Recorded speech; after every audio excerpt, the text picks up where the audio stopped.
नमस्कार स्टूडेंट, हम लोग पढ़ रहे हैं इंडियन इकोनॉमी और आज हमारा इंडियन इकोनॉमी पर 21वां लेक्चर है, जैसा कि आप बोर्ड पर देख रहे होंगे। और इस इकोनॉमी में हम लोग पढ़ रहे थे राजकोषीय नीति यानी फिस्कल पॉलिसी, जिस पर आज हमारा तीसरा लेक्चर होगा। तो इसके पहले के अगर लेक्चर आप लोगों ने नहीं देखे हैं तो रवीन एकेडमी के एप्लीकेशन पर जाकर उन्हें देख लीजिए, तो ही ये लेक्चर समझ में आने वाला है। और ये आज का लेक्चर बहुत ज़्यादा इंपॉर्टेंट है। यूपीएससी के प्रीलिम एग्ज़ाम के लिए यहाँ से क्वेश्चन आपको मिलेंगे और अगर आपने इसको समझ लिया तो वो क्वेश्चन आप कर लोगे।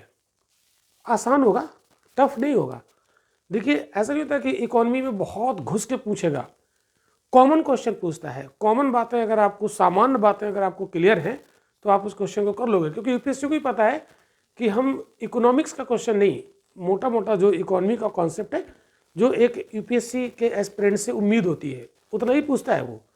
और अगर उसने बहुत घुस के क्वेश्चन पूछ दिए तो 8-10 क्वेश्चन बहुत घुस के पूछते हैं, तो वो हमें करने नहीं, उनको छोड़ देने। ठीक है, तो चलिए आज के लेक्चर में हम लोग बात करेंगे, जहां हमने पिछले लेक्चर में आपको छोड़ा था वहीं से हम आपको पकड़ के आगे चलेंगे। तो आज के लेक्चर में हम लोग बात करेंगे यहाँ पर थोड़ा सा सब्सिडी के बारे में।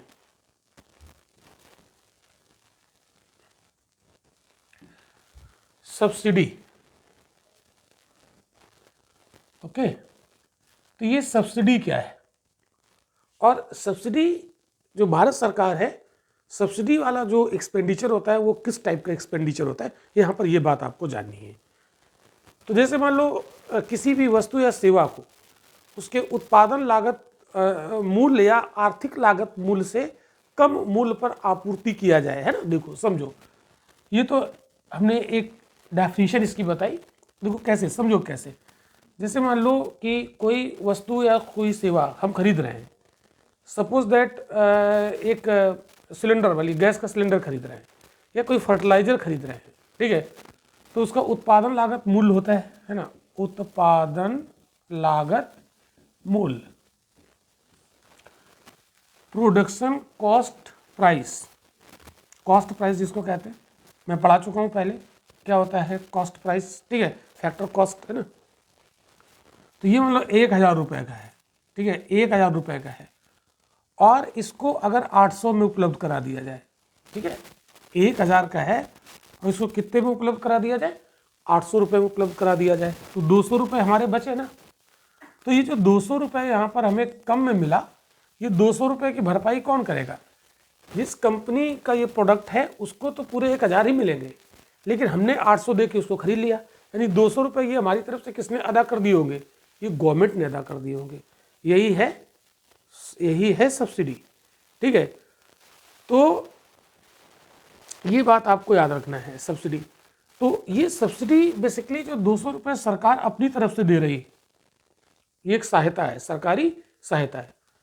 तो इससे सरकार को क्या फायदा है? कुछ नहीं, सरकार को तो इससे कोई फायदा होगा नहीं, बल्कि सरकार के अकाउंट से पैसे खर्च हो जाएंगे, डिडक्ट हो जाएंगे। तो ये सरकार का व्यय है ना। तो सरकार ऐसा व्यय क्यों करती है? करना पड़ता है भाई, है ना, क्योंकि भारत में बहुत गरीबी है। तो जो गरीब लोग हैं वो अफोर्ड नहीं कर पाएंगे इतना 1000 रुपये, तो वो अफोर्ड कर पाएंगे 800, 200 सरकार दे देती है। तो सरकार से इसको कोई फायदा तो नहीं हुआ, सरकार की कोई संपत्ति का निर्माण तो नहीं हुआ। तो ऐसा व्यय जिससे किसी परिसंपत्ति का, प्रॉपर्टी का निर्माण ना हो, वो व्यय रेवेन्यू एक्सपेंडिचर होता है। तो ये जो सब्सिडी वाला व्यय होता है 200 रुपये, जो ये जो यहाँ पर मैंने आपको बताया, ये कैसा व्यय है? ये रेवेन्यू एक्सपेंडिचर,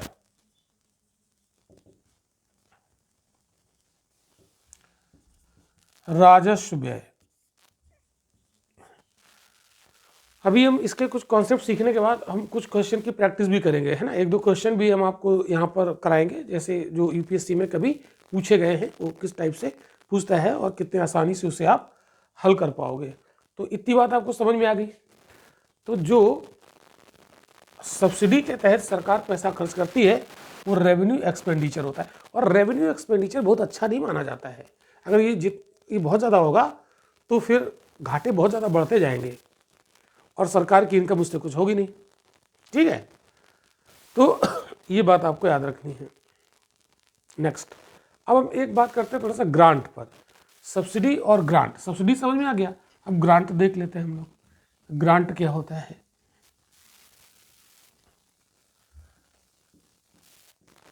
इसको अनुदान बोलते हैं हिंदी में, तो हिंदी वाले इसको, इस टर्म को अनुदान पढ़ेंगे, है ना।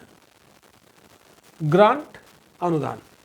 तो ये क्या होता है? जब सरकार किसी वस्तु या सेवा की आपूर्ति ना करे, मतलब वस्तुएं या सर्विस, गुड्स और सर्विस सरकार नहीं देगी, बल्कि किसी व्यक्ति द्वारा की जाने वाली क्रिया, जैसे मान लो हम कोई काम, जैसे सपोज दैट हमें अपना मकान बनवाना है, ठीक है, और मकान में मान लो 20 लाख रुपए खर्च हो रहा है, सपोज दैट 20 लाख रुपए खर्च हो रहा है कि एक हमें मकान बनवाना है।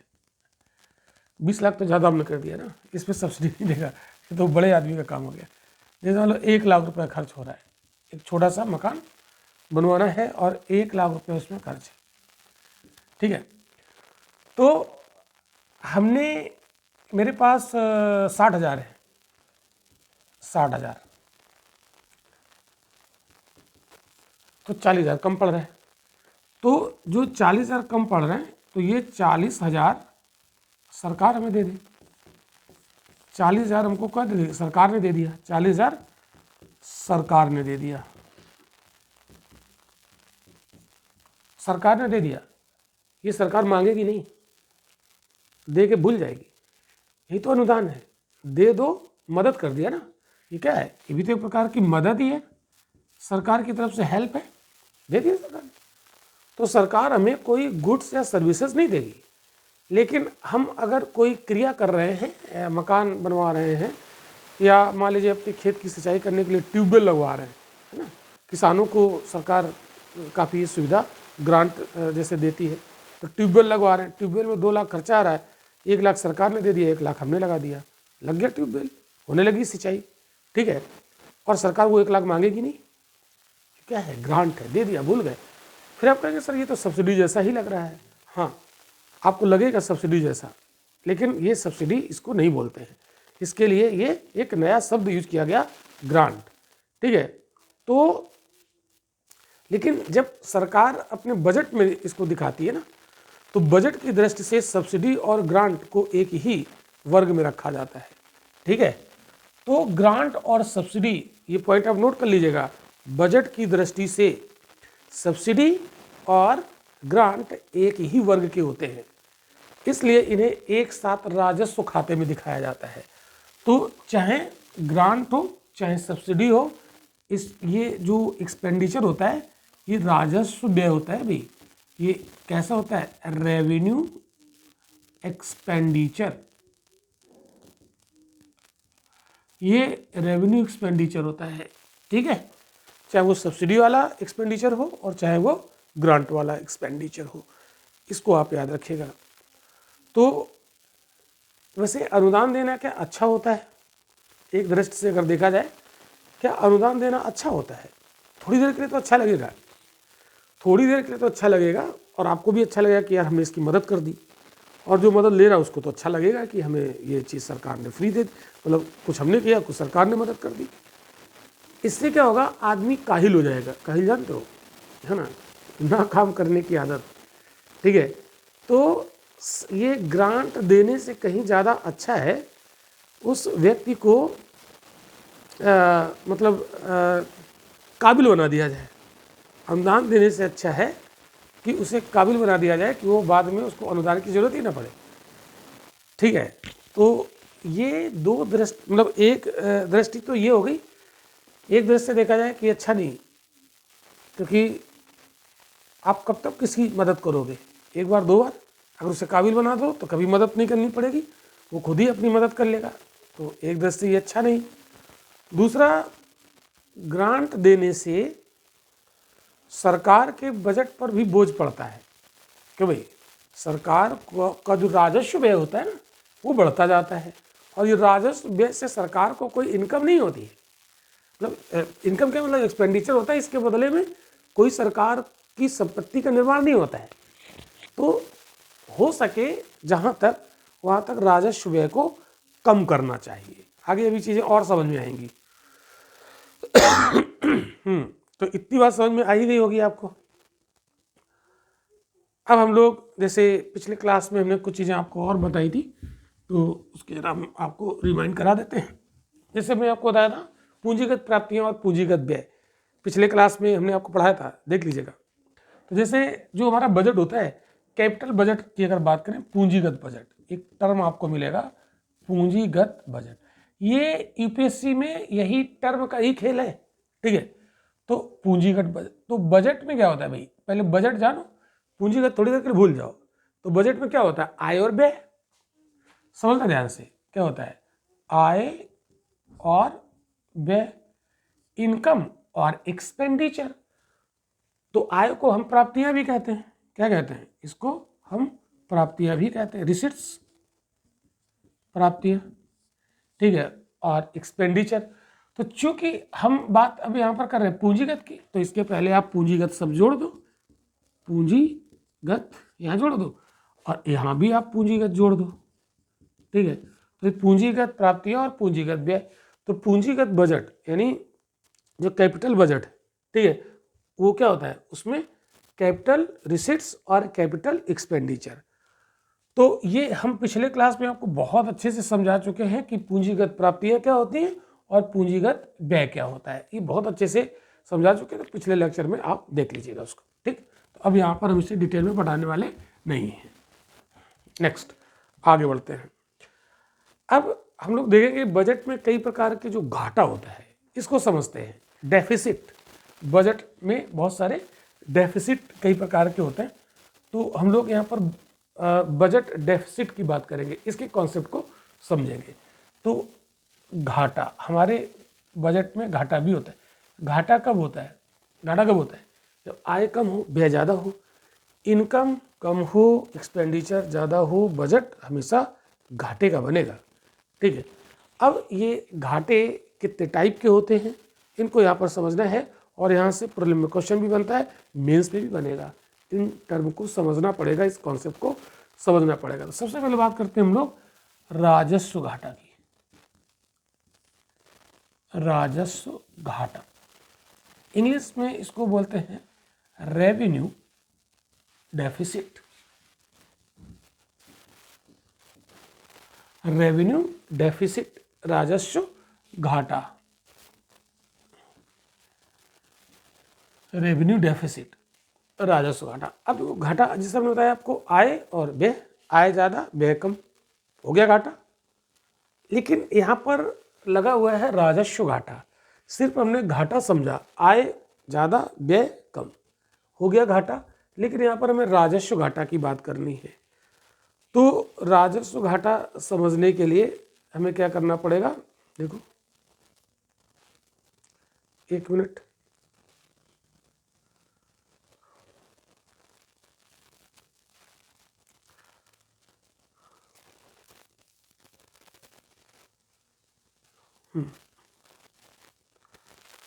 तो इसमें होता है राजस्व आय माइनस राजस्व व्यय। तो घाटा में क्या होता है, आय माइनस व्यय, ठीक है। और यहाँ पर क्या राजस्व, तो राजस्व आय माइनस राजस्व व्यय। और इसमें आय कम होता है व्यय ज़्यादा होता है, तो इसका जब हम डिफरेंस लेंगे तो माइनस में आ जाएगा, तो इसको कहते हैं राजस्व घाटा। अब राजस्व घाटा को एक और तरीके से समझते हैं, ये तो एक सिंपल सा हो गया, क्लियर। तो इसमें रेवेन्यू एक्सपेंडिचर ज़्यादा हो जाए और रेवेन्यू इनकम कम हो जाएगा रेवेन्यू डेफिसिट। तो राजस्व आय क्या है, राजस्व व्यय क्या है, ये हम समझा चुके हैं पिछले वाले लेक्चर्स में, देखिएगा उसको, ठीक। अब इसका एक फॉर्मूला और बनता है, कर राजस्व प्लस गैर कर राजस्व। देखो इसका एक फार्मूला और बनता है, कर राजस्व प्लस गैर कर राजस्व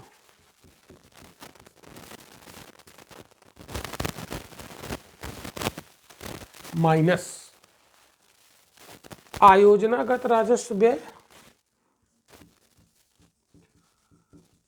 आयोजनागत राजस्व व्यय, ठीक है। जो योजनागत, वही है योजनागत, है ना, जो किसी योजना में व्यय किया जाए। ठीक है, ये हम आपको समझा चुके हैं पिछले लेक्चर में। तो जो योजनागत व्यय, किसी योजना को पूरा करने के लिए जो सरकार पैसा देती है, किसी राज्य सरकार की कोई योजना है उसको पूरा करने के लिए सरकार पैसा देती है, केंद्र सरकार, तो उसको कहते हैं योजनागत व्यय। ठीक है, और गैर आयोजनागत राजस्व व्यय प्लस, यहाँ पर लिख देते हैं गैर आयोजना मतलब योजना, योजनागत राजस्व व्यय। ठीक है, तो इन दोनों को जोड़ दो, कर राजस्व प्लस गैर कर राजस्व माइनस आयोजनागत राजस्व व्यय और गैर योजनागत राजस्व व्यय। ठीक है, इनका डिफरेंस ले लो तो भी ये राजस्व घाटा ही होता है। तो ये दोनों फार्मूले आपको याद करने हैं। ये हम आपको समझा चुके हैं, ये चीज़ें हम यहाँ पर समझाएंगे नहीं। पिछला लेक्चर आप देखिए, इसका लेक्चर 20 में आपको ये चीज़ें समझाई गई हैं। ठीक, तो ये होता है राजस्व घाटा। अब देखिए और आगे बढ़ते हैं।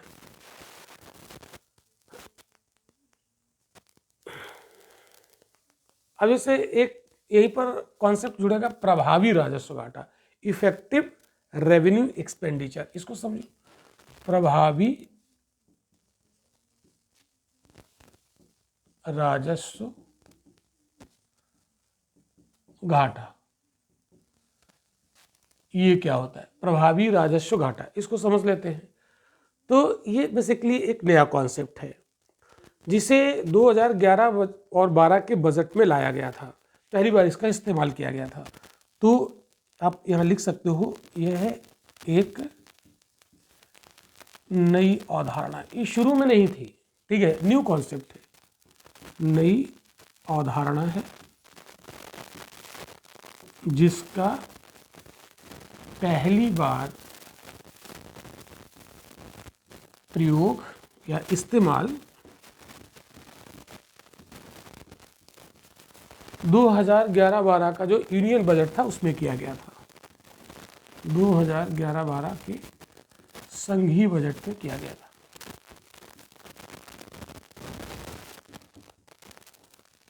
बजट में किया गया था। तो ये एक फैक्ट है, इसको आप याद कर लीजिएगा कि पहली बार इफेक्टिव रेवेन्यू डेफिसिट का कॉन्सेप्ट कब लाया गया था, यूनियन बजट 2011-12 में। अब ये है क्या, ठीक है, एक फैक्ट इसमें और जान लीजिएगा, ये राजस्व घाटे को नियंत्रित करने के लिए सरकार की एक युक्ति, एक जुगाड़ टाइप है ना, एक है ना। तो राजस्व घाटे को नियंत्रित करने के लिए,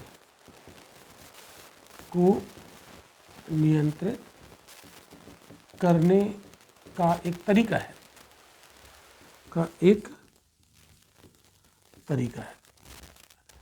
एक मतलब नया कॉन्सेप्ट दिया गया कि इससे जो राजस्व घाटा है वो कंट्रोल होगा, नियंत्रित होगा।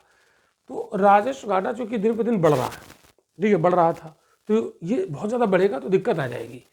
तो इसलिए इसको कैसे नियंत्रित किया जाए, तो उसको नियंत्रित करने के लिए एक नया कॉन्सेप्ट लाया गया जिसको कहते हैं इफेक्टिव रेवेन्यू डेफिसिट, और जो फर्स्ट टाइम यूनियन बजट 2011-12 में लाया गया। अब कहेंगे सर इससे कैसे होगा, ये राजस्व घाटा कैसे कंट्रोल होगा। ठीक, तो ये है क्या, इसको भी समझो जरा, इसका फार्मूला जानना है। ठीक है, इसका फार्मूला जानना है। तो इफेक्टिव रेवेन्यू डेफिसिट का फार्मूला आपको समझना है, ये होता किसके बराबर है। तो राजस्व व्यय, ये वाला जो घाटा होता है राजस्व व्यय, रेवेन्यू एक्सपेंडिचर माइनस पूंजी संपत्ति निर्माण के लिए राज्यों को दिया गया धन। पूंजी संपत्ति निर्माण के लिए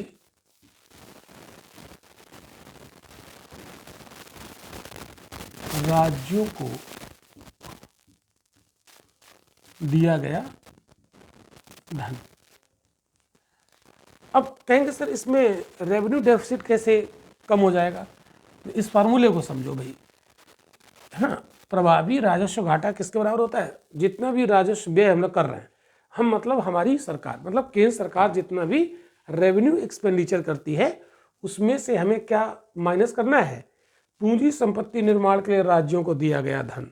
अब एक बात आप समझो, अभी मैं थोड़ी देर पहले आपको बताया था या पिछले क्लास में भी बताया था, ये बात समझो, योजनागत राजस्व व्यय, ये समझाया था आपको। तो योजनागत राजस्व व्यय क्या है? केंद्र सरकार का जो योजनागत राजस्व व्यय होता है वो क्या है? राज्य सरकारों की योजनाओं को पूरा करने के लिए जो केंद्र सरकार जो ग्रांट वगैरह देती है वही होता है केंद्र सरकार का योजनागत राजस्व व्यय। तो वो राजस्व व्यय है, क्यों? क्योंकि केंद्र सरकार को उससे कोई फायदा तो होना नहीं। हाँ, योजनागत व्यय इसलिए इसको बोल देते हैं क्योंकि राज्य सरकारों की योजनाएं पूरी होंगी, इससे योजनाओं में पैसा खर्च होगा। तो केंद्र सरकार का कहना है कि देखो, भले ही हमारा कोई फायदा नहीं हुआ, लेकिन अल्टीमेट अगर किसी राज्य का फायदा हो रहा है, हमारे पैसे देने से राज्य की किसी योजना चल जाती है उससे, तो उससे इनकम शुरू हो जाएगी, है ना। तो वो पैसा कहीं ना कहीं जो खर्च हुआ है वो कहीं ना कहीं कोई संपत्ति का निर्माण तो कर रहा है ना, तो उसको राजस्व व्यय नहीं मानना चाहिए, उसको एक तरीके का पूंजीगत व्यय मानना चाहिए, है ना। ये सरकार का कहना था, केंद्र सरकार का। तो कहते हैं कि जो हम राज्यों को पैसा दे देते हैं योजनागत राजस्व व्यय, वो हकीकत में वो एक प्रकार का ऐसा व्यय है जो योजनाओं में खर्च हो रहा है, तो उसको राजस्व व्यय नहीं मानना चाहिए। तो इसको आप राजस्व व्यय से इसको कर दो कम, तो पूंजी संपत्ति निर्माण के राज्यों को दिया गया धन, यही तो है योजनागत राजस्व व्यय, यही है भैया, योजनागत राजस्व व्यय यही है। तो कहते हैं इसको राजस्व व्यय नहीं मानना चाहिए, इससे तो राज्य की योजनाएं पूरी होती हैं। ऐसा थोड़ी ना कि वो राज्य खा पी के खत्म कर देंगे, योजना का निर्माण कर योजना पूरी करेंगे। मतलब कोई हाइडल पावर प्रोजेक्ट राज्य का है, कोई हाइडल पावर कोई प्रोजेक्ट है राज्य का जो अधूरा पड़ा था, केंद्र सरकार ने उसको पैसे दे दिए और वो प्लांट चल गया। तो प्लांट से बिजली का प्रोडक्शन होगा ना, तो संपत्ति एक तरीके की बन रही है ना, तो वो फिर राजस्व व्यय क्यों होगा? तो राजस्व व्यय नहीं होना चाहिए, तो इसको आप कर दो कम। तो टोटल जो केंद्र सरकार का राजस्व व्यय होता है उसमें से ये वाला कम कर दो, ठीक है। तो इसको बोलते हैं प्रभावी राजस्व घाटा।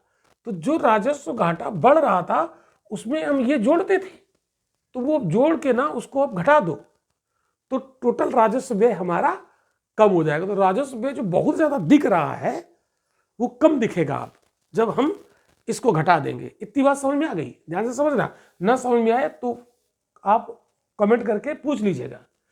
क्लियर? तो प्रभावी राजस्व घाटा क्यों लाया गया, इतनी बात समझ में आ गई? ठीक है, चलो आगे बढ़ते हैं। तो ये फार्मूला याद कर लीजिएगा, प्रभावी राजस्व घाटा बराबर राजस्व व्यय माइनस पूंजी संपत्ति निर्माण के लिए राज्यों को दिया गया धन, अर्थात योजनागत राजस्व व्यय। क्लियर? ये सीधे सीधे आपसे यही पूछ लेगा प्रभावी राजस्व घाटा के बारे में क्या सही नहीं है, कंसीडर द फॉलोइंग स्टेटमेंट में, और 2 स्टेटमेंट दे देगा, है ना, क्वेश्चन बना देगा। तो क्वेश्चन आप इसकी प्रैक्टिस करिए, ठीक। इसको आप, तो छोटे छोटे कॉन्सेप्ट हैं और यूपीएससी यही पूछता है, कोई इसके अंदर बहुत घुस के नहीं पूछता है ना। आपको अर्थशास्त्री नहीं बनना है, बस ये छोटी छोटी बातें आपको समझनी है और यही से क्वेश्चन बना देगा। 2 स्टेटमेंट दे देगा, है ना, कह देगा कि प्रभावी राजस्व घाटा पहली बार 2008-9 के बजट में लाया गया, गलत। दूसरा स्टेटमेंट दे देगा ये राजस्व घाटे को नियंत्रित करने की एक युक्ति है, दूसरा स्टेटमेंट सही है, ठीक है। क्लियर? अब आते हैं हम लोग राजकोषीय घाटा। अब अगला फिस्कल डेफिसिट, राजकोषीय घाटा, राजकोषीय घाटा। जब आप बजट पढ़ोगे तो ये शब्द वहां पर मिलेंगे आपको, इसको फिस्कल डेफिसिट कहते हैं, फिस्कल डेफिसिट, ठीक, राजकोषीय घाटा। ये टर्म मिलेगा जब आप बजट पढ़ोगे। तो इसमें क्या होता है, ये किसके होता है, इसका पहले फार्मूला देखो, ठीक है। इनके फार्मूले आपको रिवाइज करने हैं, ठीक है। आप नोट्स बना लोगे और बार बार इसे रिवाइज करोगे, ये आपको याद हो जाएंगे। प्रैक्टिस पिलाना पड़ेगा, ऐसा नहीं कि एक बार पढ़ लिया और आपको हो जाएगा, नहीं, ऐसा नहीं होगा। आपको इसे बार बार रिवाइज करना पड़ेगा, प्रैक्टिस मिलाना पड़ेगा, क्योंकि पहली बार चीज़ें जब आप पढ़ेंगे तो ये नए नए टर्म लगेंगे। तो ये होता है आंतरिक ऋण प्लस विदेशी ऋण, आंतरिक ऋण प्लस विदेशी ऋण, फॉरेन डेप्ट, ठीक है। अन्य देयताएं प्लस अदर लाइबिलिटी, अन्य देयताएं, अन्य लाइबिलिटी, देयताएं जानते हो ना। अगर हमारे ऊपर जो जिम्मेदारियां होती हैं वो लाइबिलिटी ही होती है, ठीक। तो सरकार के ऊपर जो आर्थिक जिम्मेदारियां हैं वो लाइबिलिटी ही है। जैसे मान लो सरकार कहीं से ऋण लेके आई तो उसे वापस करना पड़ेगा ना। तो ऋण लेकर आई, इनकम तो हुई, लेकिन वापस करना पड़ेगा ना, लाइबिलिटी है। तो जितना ऋण लेंगे उतना लाइबिलिटी बढ़ेगी, ठीक। आप बैंक से लोन लेके कार खरीद लाइए, ईएमआई देनी पड़ेगी, लाइबिलिटी है, ठीक है। तो आंतरिक ऋण, जो सरकार ने देश से ऋण लिया, देश की जनता से, इसको पब्लिक बारोइंग कहते हैं, तो वापस करना पड़ेगा ना, ये भी तो लाइबिलिटी है। विदेशों से ऋण लाएंगे, ये भी लाइबिलिटी है। कुछ और भी लाइबिलिटी होती है। प्लस आरबीआई से प्राप्त ऋण, प्लस आरबीआई से प्राप्त ऋण, ये भी लाइबिलिटी है। ये सब लाइबिलिटी है। तो सारी लाइबिलिटी अगर मिला देंगे तो ये राजकोषीय घाटा यहाँ से निकलेगा। तो राजकोषीय घाटा में ये सारी चीजें जुड़ जाती हैं। क्लियर? आगे देखो, अब इसमें हम लोग राजकोषीय घाटा को और आगे समझते हैं। इतना समझ में आया?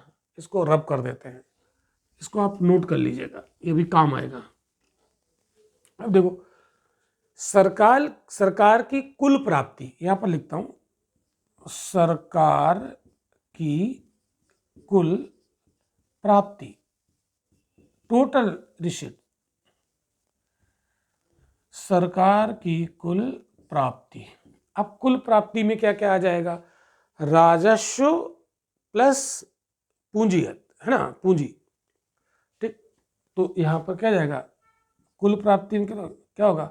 एक तो राजस्व, रेवेन्यू रिसीट्स होती है, राजस्व प्राप्ति प्लस पूंजीगत, है ना, पूंजीगत प्राप्ति, ठीक। तथा कुल व्यय, तथा कुल व्यय। तो प्राप्तियां, राजस्व प्राप्ति भी होती है, पूंजीगत प्राप्ति भी होती है। रेवेन्यू रिसिट्स और पूंजीगत को क्या कहते हैं? कैपिटल रिसिट्स, ठीक है। और चूंकि घाटा है तो ये हो गया आय, तो कुल व्यय। तो कुल व्यय, व्यय किस टाइप का? राजस्व व्यय और पूंजी व्यय, है ना, पूंजीगत व्यय। तो यहां भी लिख देता हूं, राजस्व व्यय प्लस पूंजीगत व्यय। आराम से समझिए, कोई जल्दबाजी नहीं है, कॉन्सेप्ट समझ में आना चाहिए, क्लियर होना चाहिए, ठीक है। क्योंकि क्वेश्चन, बिल्कुल ये क्वेश्चन ऐसे ही पूछे जाएंगे यूपीएससी में, क्योंकि हम लोग क्लास कर रहे हैं ये प्योर यूपीएससी की, ठीक है, ऐसे ही आते हैं क्वेश्चन। अब मैंने बोला सरकार की कुल प्राप्ति, तो आप समझ जाना कुल प्राप्ति में क्या आ जाएगा? कुल प्राप्ति में क्या आएगा? राजस्व प्राप्ति प्लस पूंजीगत प्राप्ति। फिर कुल व्यय, कुल व्यय में क्या आ जाएगा? राजस्व व्यय और पूंजीगत व्यय। अब कोई कहे कि राजस्व व्यय क्या है, पूंजीगत व्यय क्या है, तो आप पिछला लेक्चर देखिए, उसमें सारा हमने समझाया है, ठीक है। इनका संतुलन नकारात्मक हो जाए, है ना, इनका संतुलन कैसा हो जाए? नकारात्मक। इनका संतुलन नकारात्मक हो जाए,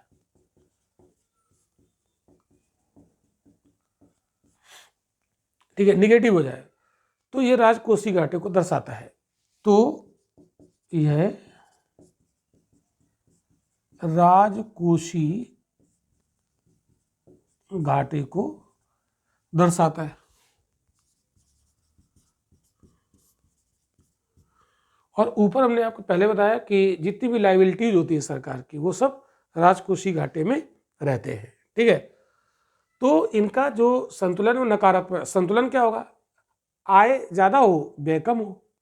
ठीक है, लेकिन तो पॉजिटिव रहेगा ना, आय ज़्यादा हो व्यय कम हो तो बैलेंस में रहेगा। लेकिन अगर आय कम हो जाए और व्यय कुल व्यय ज़्यादा हो जाए तो फिर घाटा हो जाएगा, नकारात्मक हो जाएगा ये। ठीक है, और इसी को बोलेंगे राजकोषीय घाटा। तो राजकोषीय घाटा समझ में आया, बहुत सिंपल से शब्दों में। ठीक है, तो इस कॉन्सेप्ट का जो प्रयोग किया गया था वो 1997-98 से किया जा रहा है। तो इस अवधारणा का प्रयोग सुखमय चक्रवर्ती समिति की रिकमेंडेशन के आलोक में भारत में 1997-98 से इसका प्रयोग किया जा रहा है। तो राजकोषीय घाटे का जो अवधारणा है वो कब से प्रयोग किया, 1997-98। याद रखिएगा, किस कमेटी की रिकमेंडेशन पर, तो सुखमय चक्रवर्ती। तो सुखमय चक्रवर्ती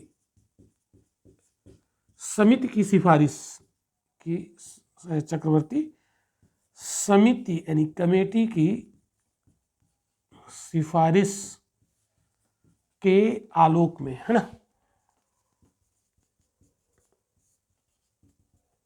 इसका प्रयोग किया गया पहली बार। कब से, 1997। तो राजकोषीय घाटे का जो कॉन्सेप्ट है किस कमेटी की रिकमेंडेशन पर किया गया, सुखमय कमेटी की रिकमेंडेशन पर। और कब से किया गया, 1997-98 से ये प्रयोग किया जा रहा है। ठीक है, इतनी बात समझ में आ गई। चलो अब आगे बढ़ते हैं।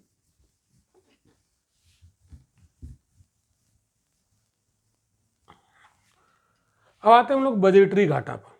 एक टर्म आपको ये भी मिलेगा, बजटरी घाटा। बजटरी घाटा, तो बजटरी घाटा क्या है, तो सरकार के बजट व्यवहार, यानी बजट व्यवहार मतलब आय व्यय, है ना।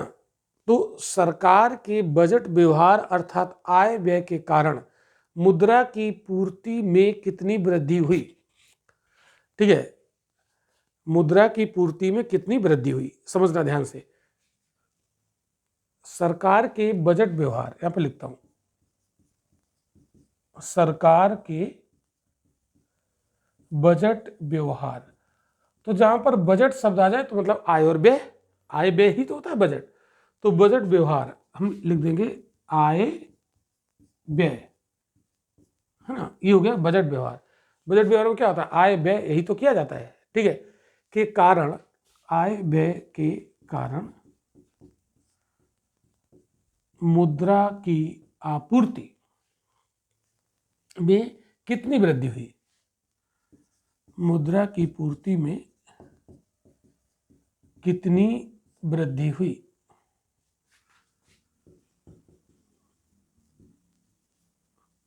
ये इसी तरीके से समझना पड़ेगा क्योंकि यूपीएससी ऐसे ही पूछता है और वो वहां पर आपको समझ में नहीं आएगा फिर, तो इसको मैं इसी तरीके से पढ़ना है। तो बजटरी घाटा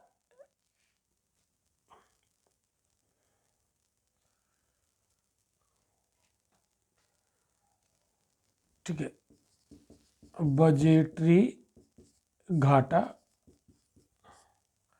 क्या बताता है, सरकार के बजट व्यवहार के कारण मुद्रा की पूर्ति में कितनी वृद्धि हुई, ये तो बता देता है बजटरी घाटा।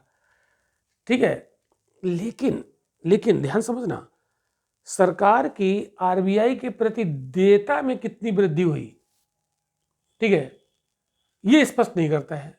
यहां पर लिखता हूं लेकिन, लेकिन सरकार की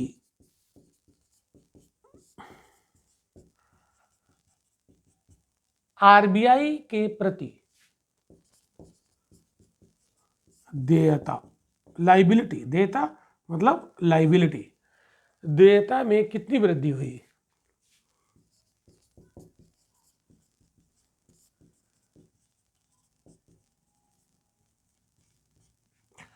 कितनी वृद्धि हुई है, इस बात को स्पष्ट नहीं करता, यह स्पष्ट नहीं करता।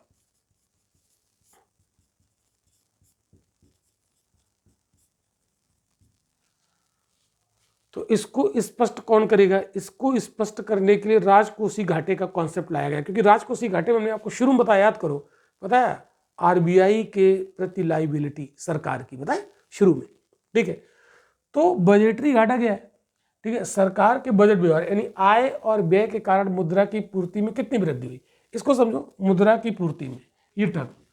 तो जैसे मान लो सरकार की आय और व्यय, आय कम है, व्यय ज्यादा है, घाटा हुआ।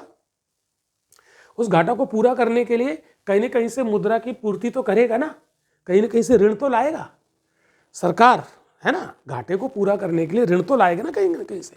तो कितनी मुद्रा की उसको जरूरत हुई, इसका मतलब क्या, मुद्रा की पूर्ति में कितनी वृद्धि हुई, मतलब सरकार को और मुद्रा की कितनी जरूरत हुई। ये तो बजटरी घाटा, बजट घाटा बता देता है। लेकिन सरकार ने आरबीआई से कितनी मुद्रा ली, ठीक है, यानी सरकार की आरबीआई के प्रति लायबिलिटी में कितनी वृद्धि हुई, ये बजटरी घाटा नहीं बताता है, इसलिए ये स्पष्ट नहीं करता है। इसलिए इसके कारण सरकार की संपूर्ण देयता में कितनी वृद्धि हुई ये पता नहीं चलता है ना। तो सरकार की पूर्ण देयता में कितनी वृद्धि हुई ये पता नहीं चलता है। तो इसको पता करने के लिए राजकोषीय घाटे की संकल्पना को लाया गया, ठीक है। इतनी बात क्लियर हो गई? एक बार फिर से समझने का प्रयास करो। बजट घाटा में क्या होता है कि सरकार को कितना घाटा हुआ, आय कम व्यय ज्यादा, घाटा हो गया। वो घाटा को पूरा करने के लिए सरकार कहीं ना कहीं से पैसे की व्यवस्था करेगी, ठीक है। लेकिन आरबीआई के प्रति सरकार को कितनी देयता हुई, यानी आरबीआई से कितना पैसा लाई, ये बजटरी घाटा नहीं बताता है। भाई आरबीआई से जो पैसा सरकार लाएगी घाटा को पूरा करने के लिए, वो आरबीआई के प्रति लायबिलिटी होगी ना सरकार की, क्योंकि वापस करना पड़ेगा ना। तो वो ये बजटरी घाटा नहीं बताता, इसलिए संपूर्ण देयता में वृद्धि कितनी हुई ये पता नहीं चल पाता है। तो इसको पता करने के लिए बेसिकली राजकोषीय घाटा यानी फिस्कल डेफिसिट के कॉन्सेप्ट को लाया गया। ये मैं आपको समझाना चाह रहा था। तो अगर कोई पूछ दे कि फिस्कल जो डेफिसिट है इस अवधारणा को क्यों लाया गया, क्लियर। तो आरबीआई के प्रति या ये कह सकते हैं सरकार की संपूर्ण टोटल लायबिलिटी में कितनी वृद्धि हुई बजटरी घाटा के दौरान, इसको पता करने के लिए राजकोषीय घाटा के कॉन्सेप्ट को लाया गया। इतनी बात समझ में आ गई? समझ में आ गई तो ठीक है। 1997-98 में लाया गया सुखमय चक्रवर्ती कमेटी की रिकमेंडेशन पर, ठीक। चलो और आगे बढ़ते, ठीक है।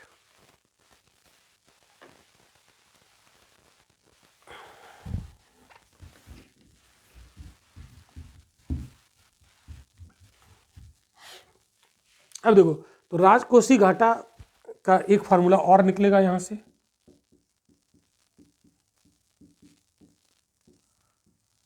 कॉन्सेप्ट समझ लेते हैं, फिर इसके कुछ क्वेश्चंस भी सॉल्व करते हैं। बजटरी घाटा प्लस सरकारी दायित्व, ये तो हो गया बजटरी घाटा। अब समझ में आ गया होगा बजटरी। देखो आपको मैंने बताया कि बजटरी घाटा सरकार के संपूर्ण लायबिलिटी को नहीं बताता। तो बजटरी घाटा सिर्फ इतना बताता है कि जो घाटा हुआ उसकी आपूर्ति करने के लिए कितनी मुद्रा सरकार ने, कितनी मुद्रा की व्यवस्था बाहर से की, यानी मुद्रा की पूर्ति में कितनी वृद्धि हुई ये बताता है। लेकिन संपूर्ण लायबिलिटी को तो नहीं बताता ना सरकार की। तो प्लस सरकारी दायित्व यहाँ पर लिख दीजिए, इसमें जोड़ दीजिए, सरकारी दायित्व मतलब लायबिलिटी। तो बजटरी घाटा में अगर हम लोग सरकारी दायित्व यानी गवर्नमेंट की लायबिलिटी को ऐड करेंगे तो बन जाएगा फिस्कल डेफिसिट, ठीक है। और बजटरी घाटा क्या होता है, कुल आय माइनस कुल व्यय, ठीक है, वो बजटरी घाटा होता है। इतनी बात समझ में आ गई। अब यहां पर निबल राजकोषीय घाटा एक शब्द और यूज होगा, निबल यानी नेट, निबल राजकोषीय घाटा एक शब्द और प्रयोग होगा। तो ये क्या होगा, तो सकल, देखिए आपको याद करो जब मैं आपको जीडीपी पढ़ाया था, जीडीपी, तो जीडीपी से अगर हम उसको एनडीपी में बदलें, नेट डोमेस्टिक प्रोडक्ट, तो आपको हमने बताया था यार डेफिसिट कम कर, वो क्या डेप्रीसिएशन क्या कर देते थे, डेप्रीसिएशन को हम कम करते थे, मूल्य ह्रास को। तो जी किसमें बदल जाता था, एन में। पिछले लेक्चर को याद करो, ठीक है, ये पढ़ाया था। तो ग्रॉस से नेट निकलते हैं, ठीक है, तो जीडीपी निकालते थे तो डेप्रीसिएशन लेस कर देते थे, तो एनडीपी बन जाता था।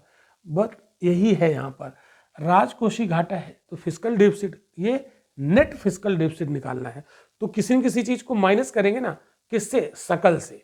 तो ग्रॉस का मतलब क्या होता है, सकल, सकल घरेलू उत्पाद। तो यहाँ पर क्या होगा, चूंकि राजकोषीय घाटा की बात कर रहे हैं, तो सकल राजकोषीय घाटा, सकल यानी ग्रॉस फिस्कल डेफिसिट, राजकोषीय घाटा।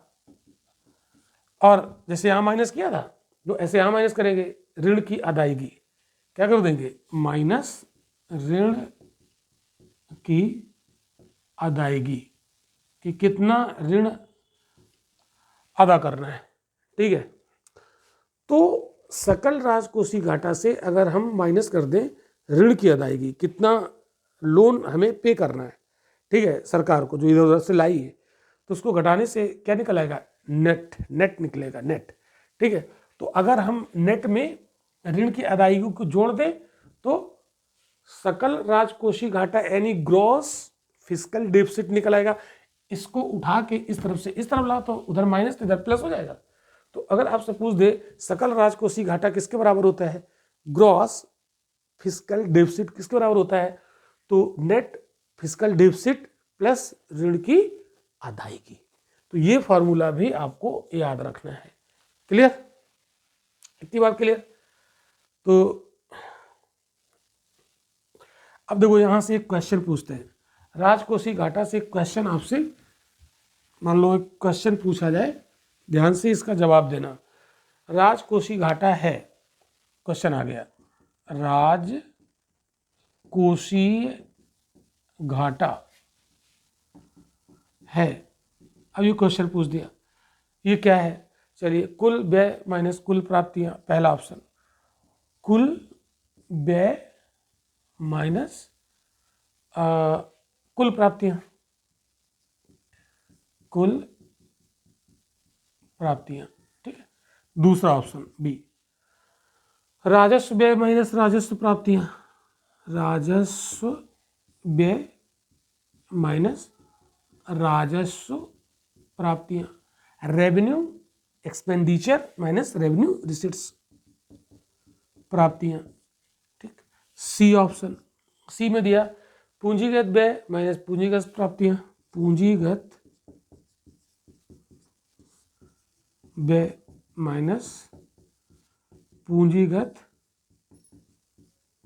प्राप्तियां, और माइनस बाजार ऋण, माइनस बाजार ऋण, ये कर दिया। एक ऑप्शन और दिया, डी, डी ऑप्शन दिया, बजटीय घाटे का योग, यानी बजटीय घाटे का योग, ठीक है, और इसमें सरकार का बाजार ऋण तथा दायित्व, और सरकार का बाजार ऋण तथा दायित्व, दायित्व मतलब लाइबिलिटी, रिस्पॉन्सिबिलिटी, लाइबिलिटी कहेंगे ज्यादा सही होगा, सरकार का दायित्व। अब बताओ इसमें क्या होगा आंसर। तो मैं कहा था टोटल लाइबिलिटी ना, टोटल लाइबिलिटी पता नहीं चलती थी, तभी तो राजकोषीय घाटे के कॉन्सेप्ट को लाया गया। तो टोटल लाइबिलिटी, तो बजट, अभी थोड़ी देर पहले बताया, बजट घाटे में क्या जोड़ दूं, टोटल लाइबिलिटी। तो ये टोटल लाइबिलिटी होगी सरकार का बाजार ऋण, जो बाजार से ऋण लाई वो भी तो लाइबिलिटी वापस करना पड़ेगा ना, और इसके अलावा और भी जो दायित्व होंगे, तो ये टोटल दायित्व को बताता है ना। तो टोटल दायित्व को पता करने के लिए तो राजकोषीय घाटे को कॉन्सेप्ट को लाया गया, ये तो मैं सिखाया आपको, ठीक है। तो फिर आंसर क्या हो जाएगा, ये हो जाएगा, डी हो जाएगा। अब यूपीएससी ऐसे ही क्वेश्चन पूछता है, कहते राजकोषीय घाटा है और ये 4 ऑप्शन दे दिए। अब वहां आप एग्जामिनेशन हॉल में आप कंफ्यूज हो गए, क्योंकि आपने सही से पढ़ा नहीं है ना, आपके कॉन्सेप्ट क्लियर नहीं थे। तो ये छोटी छोटी बातें हैं इनको आप बार बार रिवाइज करो, यूपीएससी ऐसा ही पूछता है। और आपको लगेगा ये क्वेश्चन पता नहीं कहाँ से आ गया, किस ग्रह से उठा के पूछ दिया। क्यों? क्योंकि आपने तो मोटी मोटी किताबें पढ़ ली, खूब गहराई में जाके पढ़ा, और ये छोटे छोटे कॉन्सेप्ट आपको पता नहीं। और यूपीएससी ऐसे ही पूछता है, इकोनॉमिक क्वेश्चन ऐसे ही आते हैं, ठीक है। बहुत उसमें मास्टरी, उसमें पीएचडी नहीं करनी, ठीक। तो हमने क्या बताया, राजकोषीय घाटा टोटल दायित्व को बताता है। तो टोटल दायित्व आपको इसी ऑप्शन में तो दिख रहे हैं। राजकोषीय घाटे में और सारे दायित्व जोड़ दीजिए, जो सरकार बाजार से ऋण लाई और भी जो लाइबिलिटी है सब जोड़ दीजिए, वही तो है राजकोषीय घाटा, दैट्स ऑल, ठीक है। चलो, तो आंसर इसका क्या होगा? डी। चलो अभी और कुछ क्वेश्चन की प्रैक्टिस करेंगे, ठीक है। एक क्वेश्चन और रखते हैं आपके सामने।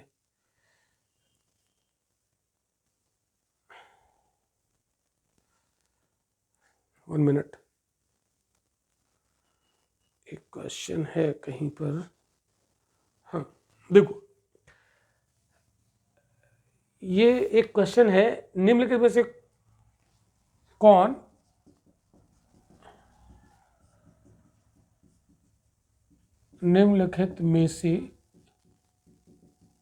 कौन भारत में केंद्रीय सरकार, भारत में केंद्रीय सरकार के गैर योजनागत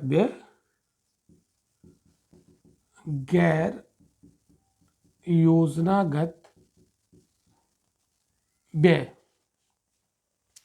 में सबसे बड़ी मद है, में सबसे बड़ी मद मतलब आइटम, ठीक है। और ए अनुदान प्रशासन, मतलब अनुदान, बी प्रशासन, सी सामाजिक व्यय, सोशल एक्सपेंडिचर, सामाजिक व्यय, और डी ब्याज का भुगतान, ब्याज भुगतान। ये तो आपको हम पढ़ा चुके गैर योजनागत व्यय, है ना। तो गैर योजनागत व्यय समझा चुके, ऐसा व्यय जो किसी योजना में ना हो, योजना के लिए ना खर्च किया गया हो, मतलब राजस्व व्यय है, ये रेवेन्यू एक्सपेंडिचर है। और ये सारे रेवेन्यू एक्सपेंडिचर हैं। जो अनुदान दिया जाता है, ग्रांट अभी समझाया, रेवेन्यू एक्सपेंडिचर है। प्रशासन में जो खर्च होता है, जो प्रशासनिक अधिकारियों को सैलरी दी जाती है, वो भी रेवेन्यू एक्सपेंडिचर होता है। सामाजिक व्यय, जैसे गरीबों की मदद की, है ना, तो वो भी तो सरकार का रेवेन्यू एक्सपेंडिचर है। और ब्याज अदायगी, ये हम आपको पढ़ा चुके थे, सरकार लोन लेके आती है कहीं से, है ना, अंतर्राष्ट्रीय संस्थाओं से, दूसरे देशों से, तो ब्याज देना पड़ता है ना, ब्याज, ठीक है। ये भी रेवेन्यू एक्सपेंडिचर, इससे भी तो कोई सरकार को कुछ मतलब फायदा नहीं होगा, वो तो चला गया पैसा, ब्याज में अदा कर दिया, उसे कोई रिटर्न मिला नहीं मिला, ठीक है। तो इससे पूछा कि सबसे बड़ी मद कौन है, गैर योजनागत, यानी सबसे ज्यादा सरकार का यहाँ पर खर्च कहाँ हो रहा है, इसमें, किसमें, किसमें, किसमें। तो याद रखिएगा, सबसे ज्यादा सरकार का पैसा जाता है ब्याज भुगतान में, यानी जो सबसे बड़ा रेवेन्यू एक्सपेंडिचर का मद है सरकार का आइटम, वो है ब्याज भुगतान। समझ लो कितना ज़्यादा पैसा ब्याज भुगतान में जाता है। और ये बिल्कुल ब्याज का पैसा जो जाता है ना, वो बेकार होता है, बिल्कुल उससे कोई रिटर्न नहीं मिलता है, ये आप सभी जानते हैं, ठीक है। तो ये क्या है, रेवेन्यू एक्सपेंडिचर, क्लियर। चलो, तो इस टाइप के ही क्वेश्चन आते हैं। एक क्वेश्चन और आपके सामने रखते हैं, एक और क्वेश्चन रखते हैं। देखो, क्वेश्चन है, और ये यूपीएससी में पूछा गया है, प्रीवियस ईयर क्वेश्चन है। देखिए कितना मजेदार क्वेश्चन है। साल दर साल, देखो क्वेश्चन है, साल दर साल, है ना, मतलब जैसे जैसे हम आगे बढ़ेंगे तो हर साल, साल दर साल मतलब प्रत्येक साल, आने वाले सालों में, है ना, घाटे का बजट रहा है, घाटे का बजट रहा है, मतलब जो भारत सरकार का बजट, बजट डेफिसिट ही होता है, सरप्लस होता ही नहीं है, घाटे का है। घाटे, इसका मतलब है कि आय कम है, व्यय ज्यादा है, ठीक है, रहा है। तो घाटे को कम करने के लिए, घाटे को कम करने के लिए, घाटे को कम करने के लिए सरकार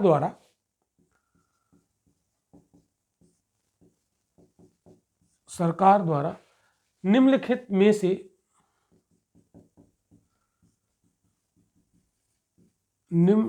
में से कौन सी कार्रवाई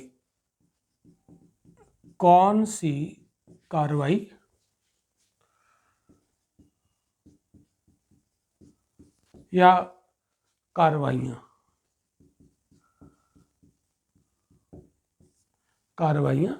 की जा सकती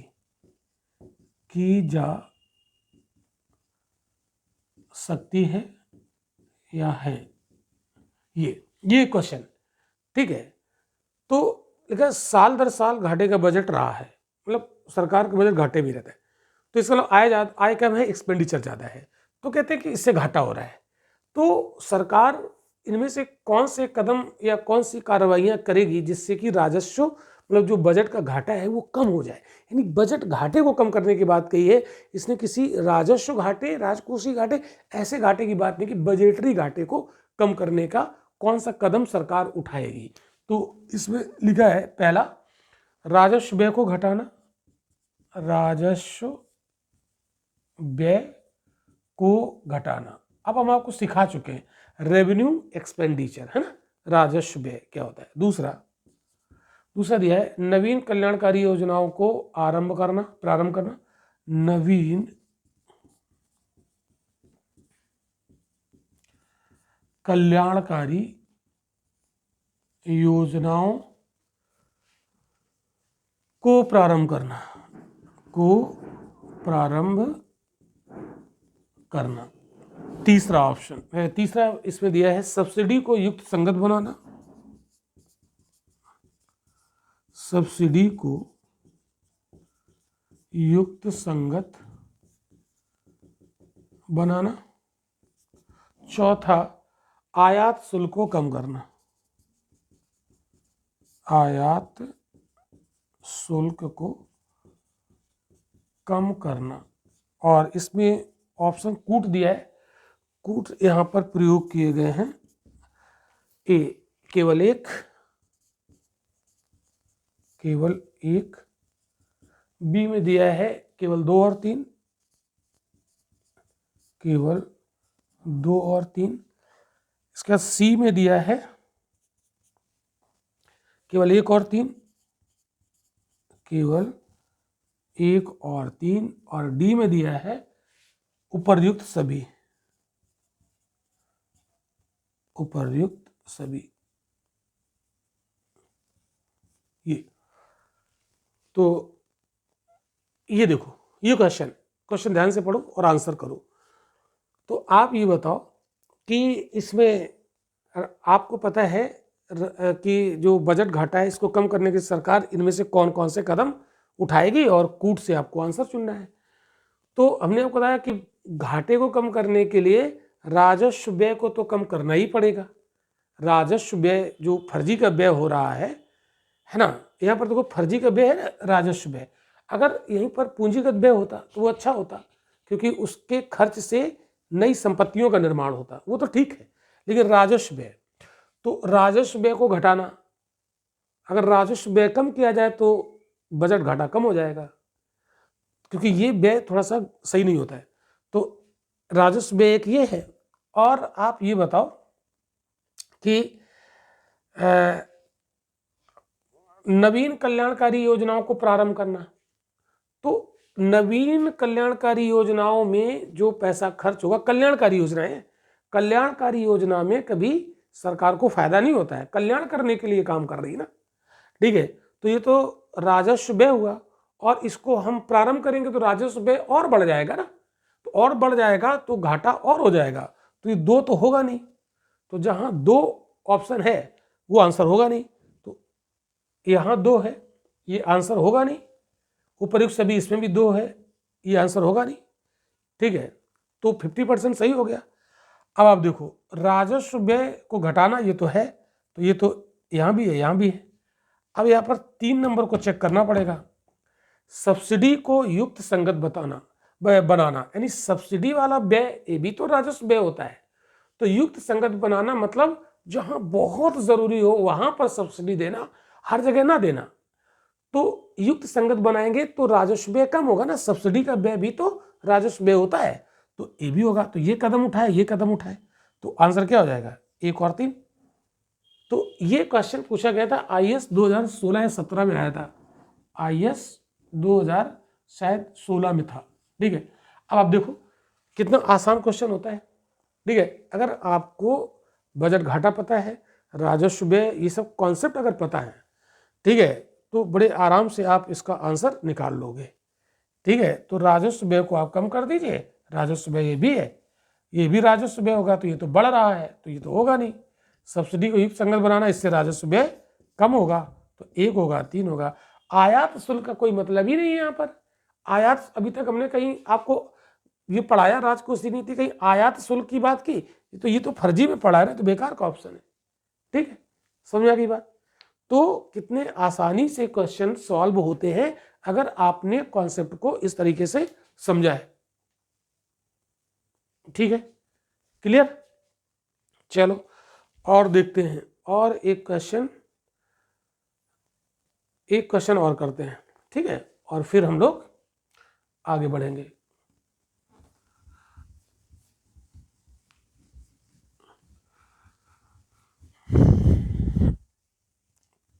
तो इकोनॉमी के जो क्वेश्चन है, छोटे छोटे अगर कॉन्सेप्ट आपको पता है और फिर करंट से उसको जोड़ दिया है ना, जैसे बजट आया तो करंट की चीज़ें उसमें पढ़ ली, तो आपके क्वेश्चन सही हो जाएंगे यूपीएससी में।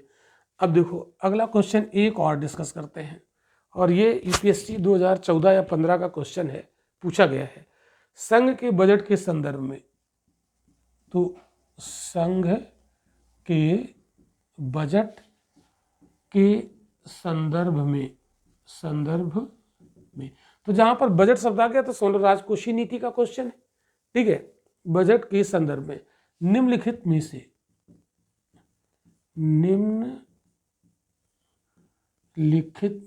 से कौन सा से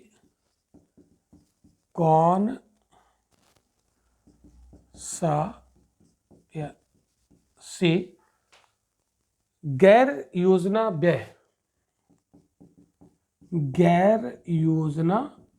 व्यय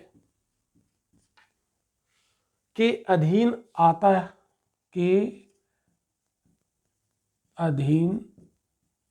आता है या आते हैं? ठीक है, ये क्वेश्चन है। तो आपको हमने समझा दिया ना कि गैर योजनागत व्यय क्या होते हैं। तो जब आपको गैर योजनागत व्यय पता होगा तब तो आप इसको कर पाओगे। अभी हमने ऑप्शन नहीं दिए हैं, अभी सिर्फ क्वेश्चन पढ़ा है। तो गैर योजनागत व्यय हमें बहुत अच्छे से पता है, हमने समझ लिया है कि ये होते क्या हैं। अब यहाँ पर हम लोग इसके स्टेटमेंट देखते हैं। तो लिखा है रक्षा व्यय, दूसरा ब्याज अदायगी,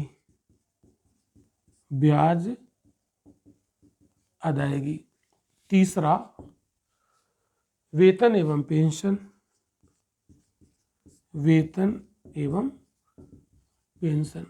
और चौथा दिया है उपदान, यही सब्सिडी वगैरह, अनुदान है ना, उपदान है ना, जो भी है।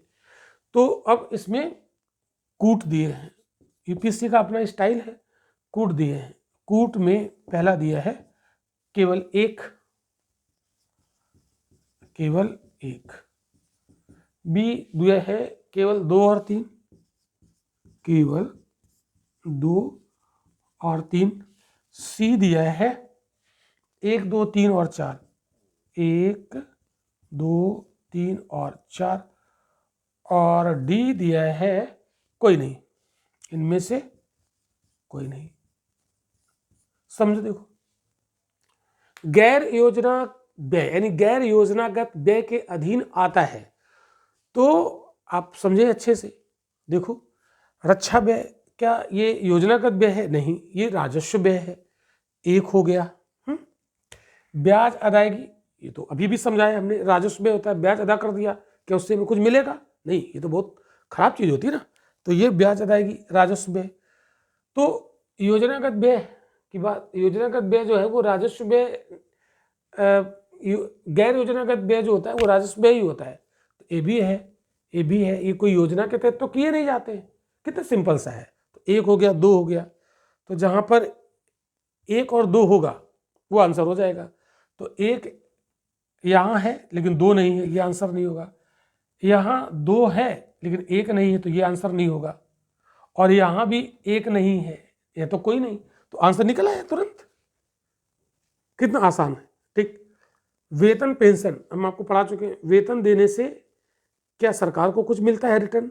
पेंशन देने से क्या सरकार को कुछ मिलता है? नहीं। तो जो मिलता नहीं है सरकार को, इसको ऐसा व्यय जिससे कोई परिसंपत्ति का निर्माण ना हो, है ना, तो वो क्या है?